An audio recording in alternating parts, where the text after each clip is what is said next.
விஜயகாண்டி தீரன் வந்தேன், நல்ல விண்ணுலோகமும் கண்டு வருங்கிட விஜயகாண்டி தீரன் வந்தேன் விஜயகாண்டிவன் வந்தேன், வேந்தர் வேந்தர் மாகிட பின்னம் வராட தேவர் கண்ணி எம்பாட வெந்தையதாக மந்திரி சூழ அந்தமதாகவே அறிவுரை சூழ.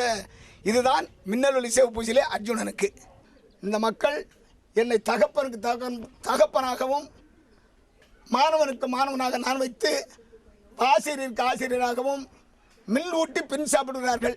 அச்சுதானந்த முகுந்தா லட்சுமி வைகுந்தா வாசங்காதியே பரம் சோதியே அகில என்னும் பொழுகையிலே ஆனை வந்து நிறணிந்தாதியே பரம் சோதியே நச்சேரவில் பள்ளி கொண்ட நாராயண வாசுதேவா தேவனே வசுதேவனே. இந்த அம்பிகை வைத்திலையும் அம்பாலிகை வைத்திலையும் தான் திருராட்டிதன் பாண்டு மகாராஜன் பிறக்கிறார். இதில் இருந்தால் சந்திரகுல பரம்பரையே உற்பத்தி. உலக தமிழ் நெஞ்சங்களுக்கு வணக்கம். இது உங்கள் சிட்டுக்குருவி சேனல். இன்றைக்கி நம்ம யாரை பற்றி பார்க்க போகிறோம்னா, நாடக கலையோட ஆசிரியர். இவர் கிட்டத்தட்ட ஒரு 58 வருஷமாக கலையில் இருக்கிறாங்க. கலையில் இருந்துக்கிட்டு நடிக்கவும் செஞ்சுக்கிட்டு ஒரு ஆசிரியராகவும் இருந்துட்டு பன்முக திறமையாளராக இருக்காங்க. அவங்கள்ட்ட தான் இப்போ பேச போகிறோம். வணக்கம். உங்கள் பேர்? கடலூர் மாவட்டம் திட்டக்குடி வட்டம் மாப்படியூர் கிராமத்தில் இருக்கும் என் பேர் நாடக ஆசிரியர் ஆனா தங்கராசு உடையார். நான் 11 வயசில் நான் நாடகம் கற்றுக்கிட்டேன். எங்கள் நாடக ஆசிரியர் வடமலைபடியாச்சி மாப்படியூர் ஊராட்சி மன்ற தலைவர் என்னை கொண்டு வந்து, நீ என்னைக்கு இருந்தாலும் நீ ஒரு வாத்தியாக ஆகப் போகிறாய் அப்படி என்று நான் பவுனாக நடித்து சீரும் சிறப்போடு பெயர்பட்டேன். பிறகு 17 வயசில் நான் பாஞ்சால குறவஞ்சி என்று சொல்லக்கூடிய நாடகத்திலே சகாதேவனாகவும் சின்ன குறவனாகவும் நடித்தேன். அதில் இருந்து 17 வயசில் இருந்து 23 வயசிலே நான் நாடகாசிரியராக நெடுங்குளம் சென்று பிள்ளைங்களுக்கு சொல்லிக் கொடுத்தேன். அதை பார்த்து பக்கத்திலே குமார கிராமத்தில் இருக்கும் மக்கள் எங்களுக்கும் நாடகம் சொல்லிக் கொடுங்கள் அப்படி என்றார்கள். நான் குடும்பத்தோடு எனக்கு 19 வயசிலே திருமணம் செய்து நானும் மனைவியோடு என்னுடைய குடி வாழ்க்கையோடு அந்த குமாரியிலே 2.5 வருஷம் இருந்தேன். 2.5 வருஷம் இருந்து கொண்டு அங்கே பக்கத்திலே சாத்தரத்தம் நாவலூர் சாத்திரம் என்று சொல்லக்கூடிய கிராமத்திலே 8 மாதம் நான் 2 நாடகம் பாஞ்சால குறவஞ்சியும் சித்திரசேரன் சண்டையும் சொல்லிக் கொடுத்திருக்கின்றேன். அதுவும் இல்லாமல் பலவிதமான ஊர்களெல்லாம் சென்று நான் நாடகம் சொல்லிக் கொடுத்திருக்கிறேன். எனக்கு படிப்பறிவு கிடையாது, படிப்பறிவு இல்லை, நுண்ணறிவு அதிகம். உலகத்திலே விலை கொடுத்து வாங்க முடியாத பொருள் கல்வி மட்டும்தான். கல்வி மட்டும்தான் விலை கொடுத்து வாங்க முடியாது. அதில் இருந்து நான் ஆடாத ஆட்டமில்லை, பாடாத பாட்டு இல்லை. அதற்கு பிறகு நாடகாசிரியராக சென்று 18ஆம் நாள் போர்க்களத்திலே துரியோதனாக நடிப்பேன். கீசக சமாரத்திலே கீசக நடிப்பேன். அறிவான் கடவுளிலே அறிவானாக நடிப்பேன். நாகக்கண்ணி ஆடுவேன், பெண் வேஷம் ஆடுவேன், ஆண் வேஷம் ஆடுவேன். கோமாளி ஏனென்றால் ஒரு பிச்சைக்கார வேஷம் இல்லைன்னா கூட நான் தான் ஆடுவேன். பிச்சைக்காரனாக நடிப்பேன், அரசராக நடிப்பேன், ஆண்டியாக நடிப்பேன், பிராமணனாக நடித்தேன், ராட்சதனாக நடிப்பேன், ராட்சதியாக நடிப்பேன். நான் ஆடாத ஆட்டமில்லை, பாடாத பாட்டும் இல்லை. சுமார் கடலில் இருந்து மலையை வைக்க இந்த தென்னார்காடு மாவட்ட தமிழ்நாட்டிலே என் கால் ஒரு கால்வாசி என்னுடைய பாதப்பட்டிருக்கும். கிட்டத்தட்ட ஒரு 15 வருஷம் இருக்கும் நான் இடைவெளியில் நாடகத்துக்கு போகவில்லை. அதனாலே நகரை பிள்ளைகள் ஐயா எங்களுக்கு நாடகம் சொல்லிக் கொடுங்கள் அப்படி என்றார். ஐயா எனக்கு வயது 71 ஆகிவிட்டது, இனிமேல் நான் என்ன செய்ய போகிறேன் அப்படி என்றேன். அதற்கு உங்களுக்கு தெரிந்தவரை உங்களால் முடிந்ததை செய்து கொடுங்கள், உங்களுடைய பேரும் பிரசாபத்தையும் கேட்டுதான் நான் இங்கே வந்திருக்கின்றோம் அப்படி என்றார்கள். வந்தேன். 2 மாத காலம் சீரும் சிறப்புமாக என்னால் முடிந்ததை உழைத்தேன். மக்களால் முடிந்ததை கஷ்டப்பட்டார்கள். சீரும் சிறப்போடு 2 இரவு நாடகம் நடத்தி நானும் சீரும் சிறப்புமாக அரங்கேற்ற விழா நடத்தியிருக்கிறேன்.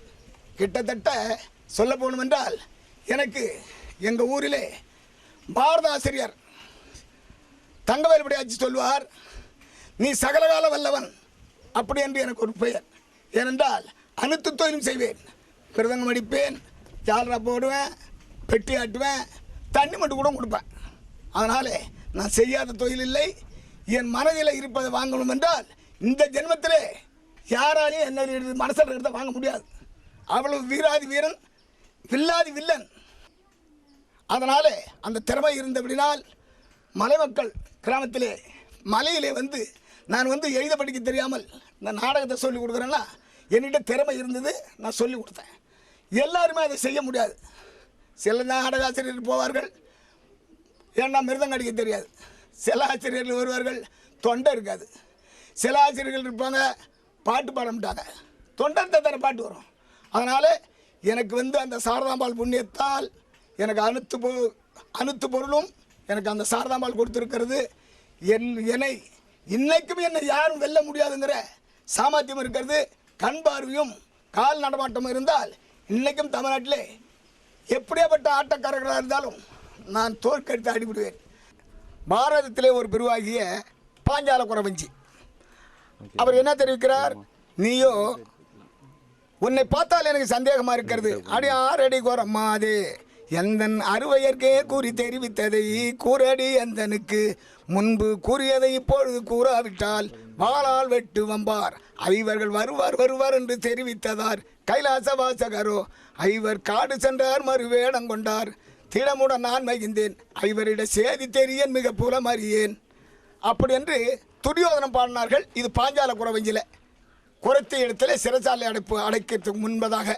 இரண்டாவது மின்னலொளி சிவப்பூசி இருக்கிறதே, அதில் அர்ஜுனன் பாடுகிறார், நான் விஜயகாண்டீவ தீரன் வந்தேன், நல்ல விண்ணுலோகமும் கண்டு வருங்கிட விஜயகாண்டீவ தீரன் வந்தேன் விஜயகாண்டீவன் வந்தேன் வேந்தர் வந்தர் மாகிட விண்ணம் வராட தேவர் கண்ணி எம்பாட வெந்தையதாக மந்திரி சூழ அந்தமதாகவே அறிவுரை சூழ. இதுதான் மின்னலொளி சிவப்பூசிலே அர்ஜுனனுக்கு. பாஞ்சால குறவஞ்சி இருக்கிறது, அதிலே துரியோதனம் பாடினான், நெல் விதையத்தான் பரப்பி ஓ ராஜ மன்னா நேந்த குறி நான் உரைப்பேன் ராஜமன்னா கேளும் அவனி முழுங்காளுகின்ற ஓ ராஜ மன்னா அரசர் ஜீகாமணியே சொல்லுகிறேன் கேளும். அப்படி என்று பாஞ்சாலி வந்து துரியோனுக்கு குறி சொன்னாள். காந்தாரிக்கு போய் குறி சொல்லும்போது அன்னையார ஒன் குறிப்ப நான் உரைக்கவும் அங்கேறான பூசை செய்து ஒன்று உரைப்பேன் கேளும் முன்னடந்த காரியங்கள் ஒன்று உரைப்பேன் கேளும் நீ முத்துமூடி பாண்டியருக்கு நீ பிறந்தாய் எம்மே. இதான் காந்தாரனுடைய தாய் தகப்பன் பேர் முத்துமுடி பாண்டியன். இந்த மக்கள் என்னை தகப்பனாகவும் மாணவனுக்கு மாணவனாக நான் வைத்து ஆசிரியருக்கு ஆசிரியராகவும் மில் ஊட்டி பின் சாப்பிடுகிறார்கள். நான் கர்ணன் சொன்னால் எப்படி என்றால் உண்டக வீட்டுக்கு ரெண்டக நினைக்கக்கூடாது அப்படி என்றார். இன்னவன் இனியான் என்று யாவரும் உணரா என்னை மன்னவன் இவன்தான் என்று மாமணி மகுடன் சூட்டி தன்னுடன் ஒன்று சேர்த்து தார்வேந்தன் பொறுக்கி கோத்த இந்த மன்னவர் செய்த நன்றியை நான் மறப்பனோ பிறப்பிலேடு அப்படி என்று கர்ணன் சொன்னான். அந்த கர்ணனை போல் என்னை கொண்டு வந்து நான் எங்கே பிறப்பது, எங்கே வளருவது? இப்பொழுது நான் வெள்ளி மலைக்கும் நான் பச்சை மலைக்கும் பக்கத்தில் நனகர கடையில் ஊரிலே கிராமத்தில் இருக்கிறேன். சீரஞ்சரமாக நடத்திருக்கின்றேன். இதுதான் என்னுடைய வாழ்க்கை. சரிங்க. இப்போ நீங்கள் 11 வயசுல இருந்து நாடகம் ஆடுறதா சொல்லியிருந்தீங்க. ஆமாம். 22 வயசுல இருந்து ஆசிரியராக இருக்கிறதா 23 வயசுல போனேன். 23 ஆசிரியராக இருக்கிறீங்க. ஆமாம். இப்போ நீங்கள் முத நாடகத்துக்கு போகும்போது உங்கள் வீட்டில் எப்படி ஆதரிச்சாங்களா, அதை எதிர்ப்பு தெரிவிச்சாங்களா? அப்படி இல்லை. நாங்கள் எங்கள் குடும்பமே ஆட்டக்கரை உடையார் ஊர்னா தான் பொடியூர்லேயே தெரியும். எங்கள் பரம்பரையாக நாடகாரங்க. பரம்பரையாகவே. ஆமாம். எங்கள் அண்ணன் வந்து 137 பள்ளிக்கூடம் போட்டிருக்கிறார். எங்கள் மூத்த பெரியசாமி நாடகாசிரியர். மலையாளம், கன்னடம். அவர் 9 மொழி பேசுவார். ஏற்கனவே அவர் போஸ்ட் ஆஃபீஸில் போஸ்ட்மேனாக இருந்தவர். அதுவும் பார்க்க போகிறோம்னா இந்த சேலத்துக்கு பக்கத்தில் கொண்டலாப்பட்டி இருக்கு, அங்கே தான் எங்கள் அண்ணனுக்கு பொண்ணு கட்டினது. அதனாலே அவர் நல்லா படிப்பார், நல்ல எழுத்து எழுதுவார். எனக்கு அந்த படிப்பறிவு இல்லை. நான் நுண்ணறிவோடு தான் நான் இருக்கின்றேன். என்னை யாராகிலும் நாடகத்தில் கூப்பிட்டா ஐயா படிக்க தெரியாது, நான் சொல்ல தான் நீங்கள் எழுதிக்கணும். யாராவது அதுக்கு கேள்வின்னு வந்தால் நான் கேட்டுக்கிறேன், பதில் சொல்லிக்கிறேன். அது என்னால் முடியும். நான் திறமைசாலி. அப்படி என்று இருக்கின்றேன். எங்கள் வீட்டில் இளமையிலிருந்து எங்களுக்கு நாடகமே ஆட்டக்கரை உடையார் கூடுனா தான் பொடையூரில் பெரியவங்களுக்கு தெரியும், சின்னவங்களுக்கு தெரியாது. சரி, இப்போ நீங்கள் ஒரு கிட்டத்தட்ட 58 வருஷமாக இந்த கலையில் இருக்கீங்க. ஆமாம். எத்தனை நாடகங்கள் உங்களுக்கு ஆட தெரியும்? நான் கிட்டத்தட்ட ஒரு 60 நாடகம் ஆடுவேனே. 60 நாடகம். ஆமாம். இந்த 60 நாடகங்களில் உங்களுக்கு பிடித்தமான நாடகம் எது? பிடித்தமான கதாபாத்திரம் எது? தெரியாதவர்களுக்கு ஒரு நாடகம்னா அதே பயிர் இதே தொழில். நான் நாடகம் அறிஞ்ச பார்ப்பேன்.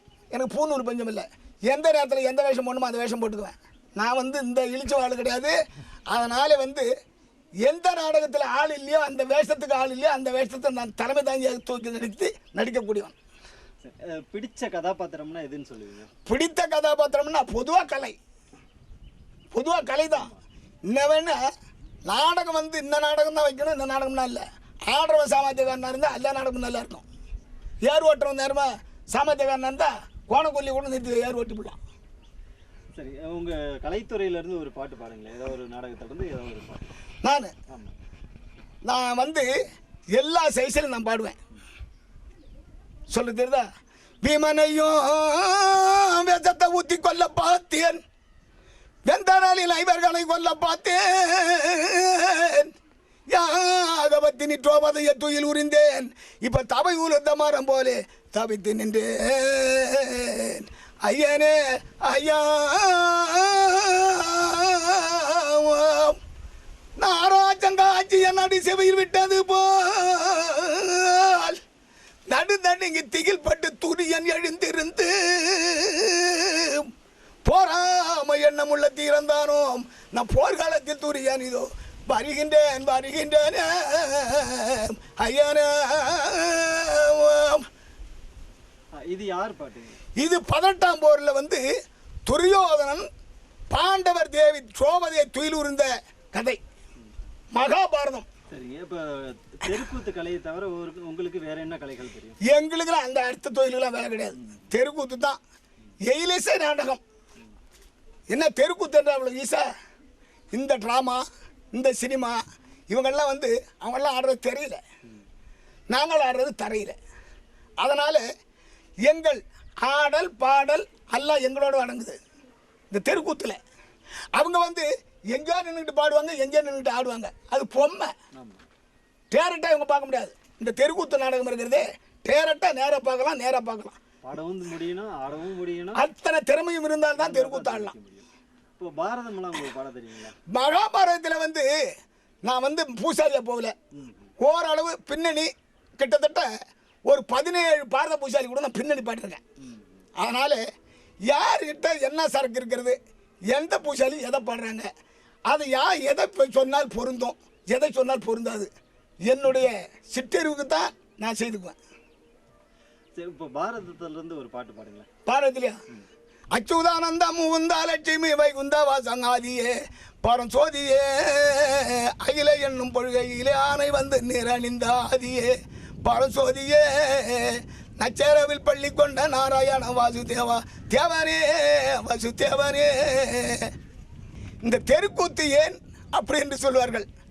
தெருக்கூத்திலே இந்த பாரதம் என்பது மகாபாரதத்திலே நாங்கள் இப்பொழுது இன்று 2 நடத்தின நாடகம் இருக்கிறதே, மகாபாரதத்திலே அஸ்திவாரம் அதுதான். இந்த அம்பிகை வைத்திலையும் அம்பாலிகை வைத்திலையும் தான் திருதராட்டிதன் பாண்டு மகாராஜன் பிறக்கிறார். இதில் இருந்தால் சந்திரகுல பரம்பரையே உற்பத்தி. அதனாலே தெருக்கூத்து என்பது 18 பருவம் பாங்க பாரதம். அந்த 18 பருவத்தையும் நான் 18 நாடகமாக ஆடுவேன். என்னால் திறமை இருக்கு. அதனாலே இப்பொழுது நாங்கள் தெருக்கூத்து என்பது என்ன, இந்த பிள்ளைங்களுக்கு வரும்போது ரொம்ப சங்கட்டமாக இருந்தார்கள். ஏன்னு கேட்டால் வாத்தியாரி எப்படி பாடுறாரு, மக்கள் உட்காந்து பார்க்கும்போது பெரியவர்கள்லாம் என்ன பண்ணுவாங்க, வாத்தியார் எப்படிப்பா பாடுறாங்க, நீ எப்போ இப்படி பாடுறீங்க அப்படின்னு சொல்லுவாங்க. எனக்கே ஒரு பாவமாக இருக்கும். ஏன்னு கேட்டோம்னா நான் கற்றுக்கிட்டவனுக்கு களிப்புக்கிற மாதிரி, கற்றோருக்கு களிப்புக்கிற மாதிரி, பிள்ளைங்க கற்றுக்காதவங்க என்ன பண்ணுவாங்க, கொஞ்சம் கஷ்டம். அதனாலே இருங்க, கள்ளர் குறவர் கடத்ததோர் அகமடையான் மெல்ல மெல்ல வெள்ளாயனானார். கொஞ்சம் கொஞ்சமாக தாங்க படிப்படியாக தாங்க போகணும். மெத்தப்படியில் ஏறணும்னா அங்கேருந்து உயரம் இருந்து கீழே இறங்க முடியுமா? இங்கேருந்து தான் உயரம் ஏறணும். இன்றைக்கி ஒரு படி, நாளைக்கு ஒரு படி, நாளை தச்சு ஒரு படி, இப்படி தான் சொல்லிக் கொடுக்க முடியும். ஏதோ என்னுடைய திறமையினால் என் பிள்ளைகளை நான் திறமையாக்குகிறேன் அப்படி என்று வீரியத்தோடு செய்தேன். இப்பொழுது கிட்டத்தட்ட ஒரு 10 நாடக சங்கம் குழுவினர்கள் சேர்த்துக்கொண்டு என்னை இல்லாமல் நான் இருக்கிறேன் மலையில், என்னை இல்லாமல் என் செட்டுக்கு தான் வருவார், உன் செட்டுக்கு தான் வருவார்னு போட்டி போட்டாங்க. நான் என்ன சொன்னேன், எங்களுடைய பிள்ளைகள் திறமைசாலியாக இருக்கிறது என்று ஓரளவு என் கண்ணுக்கு ஒப்புரவப்பட்டது, மனதிலே ஏற்பட்டது. 10 ராத்திரி ஆனாலும் என் பிள்ளைங்களை வச்சு ஆடுறேன்ப்பா. நான் ஆளுங்க போய் ஆடணுங்கிறது இல்லை, என் பிள்ளைகளை வச்சு நான் நாடகம் ஆடிக்கிறேன். நான் ஆளுங்க என் மேலுக்கு வர மாதிரி இல்லை. அப்படி என்று உங்களால் முடியுமா அப்படி என்று கேட்டார். சவால் விட்டு பேசுவேன். என்ன கூட ஒருத்தர் துணைக்கு வச்சுட்டு நான் நாடகம் ஆடுவேன், என்னால் முடியும்.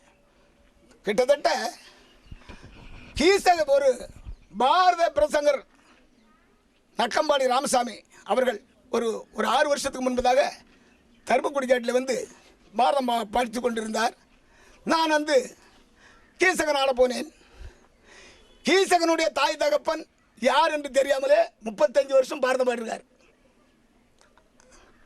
அப்படி கேட்டதற்கு ஏன் வாத்தியார என்கிட்ட வந்து கேட்குறீங்களே, 35 வருஷமாக நாங்கள் பாரதம் பாடுறீங்களே, ஏன் என்ன காரணம்? ஐயா, தென்னாட்டில் நாங்கள் வந்து இந்த பேரெல்லாம் சொல்ல மாட்டோம், இந்த பகுதியில் கேட்குறாங்க அப்படின்றேன்.